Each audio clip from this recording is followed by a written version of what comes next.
Good morning. You're watching Fox 46. Good day, Charlotte. Here's a question. A lot of us take fish oil, but is it actually good for your health? Well, guess what? Dr. Deb Matthew will answer that when we come back. Fox 46 getting results for your health this morning is taking fish oil a waste of time and money. One day the studies say yes, the next day they say no. I don't know. It's changing all the time. What's the fad? So we brought in the expert, Dr. Deb Matthew, with the answer. All right, Dr. Matthew. I am good. It's great to be here. This is so confusing, right? It's like North Carolina weather. You don't know. Is it going to be good? Is it going to be bad? You know what? You're exactly right. I took my fish oil this morning. Good for I don't know you. if I took enough. I don't even know if I need it, but Yeah. I feel like I need it. So we hear all the time that fish oil is found in, obviously, fish, right? Yeah, Seafood. so fish oil is really good for you. It's good for your brain, your heart, your eyes, your hormones, lots of good things. Okay. Found in fish, so has to be wild-caught fish, and by law, the label will have to tell you. Oh, so really? on here, it's got a sticker says wild-caught. You just have to look at the grocery store. So if it doesn't say wild, you're not really Farm getting... raised doesn't have omega-3s. Oh, my gosh, Yeah, I didn't canned know that. fillet sardines and things are okay. Okay. And plant foods, too.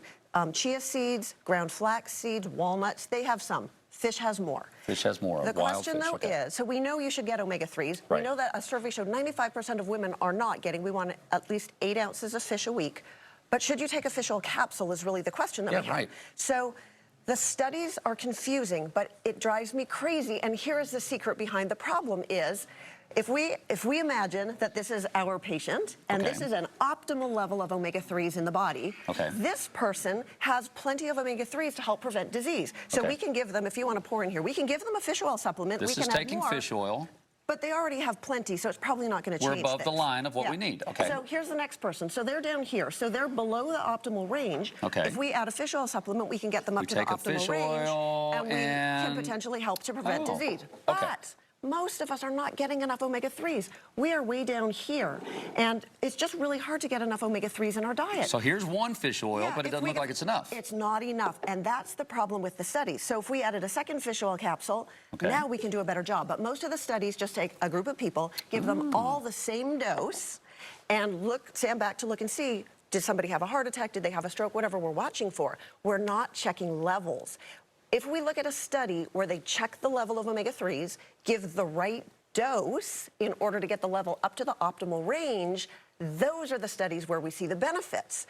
So if you want to know whether you personally should be taking an omega-3 supplement, you need to get your level tested. And how do you do that? What kind of test for omega-3? It's called an omega-3 index. Okay. It is a blood test. It is available. You can ask your doctor.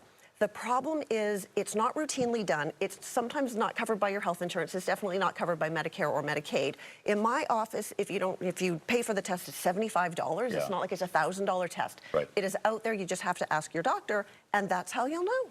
That's interesting. But, you know, you spend the $75, whether it's your place or somewhere else, at least you know you're not throwing your money away the That's rest of right. the year, and you know the levels that you're going to be taking. That's right. The other question is it a good quality omega-3 supplement? And Right. that's hard to know, too. So if you're taking an omega-3 and your level doesn't go up, well, you know that the one that you're taking is not doing the job, and you can find one that works better for you.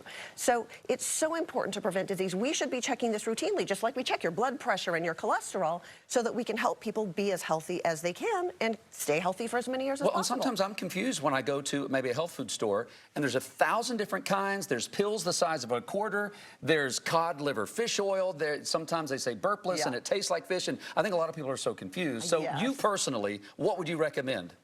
I would recommend shopping at a health food store as Okay. opposed to one of the chain stores. Sure. What you want to do, too, another tip is you want to look on the back. So it doesn't matter. Sometimes it says fish oil, 1,000 milligrams on the front. You want to turn around and look on the back. Okay. It will say EPA and DHA. Those are the two kinds of omega-3s in the fish oil. And you're looking for something around about 500 to 1,000 milligrams would be a good one. Sometimes you get one that'll just say omega-3s. It doesn't list out the two different ones. That's not a good choice Not as because they good. should be bragging Yeah. about how much EPA and DHA are in that fish oil. Oh, I feel like my brain power has already been boosted just by talking about this. Dr. Matthew, thank you so much. Clearing up some confusion, I think, when it comes to fish oil. Appreciate that.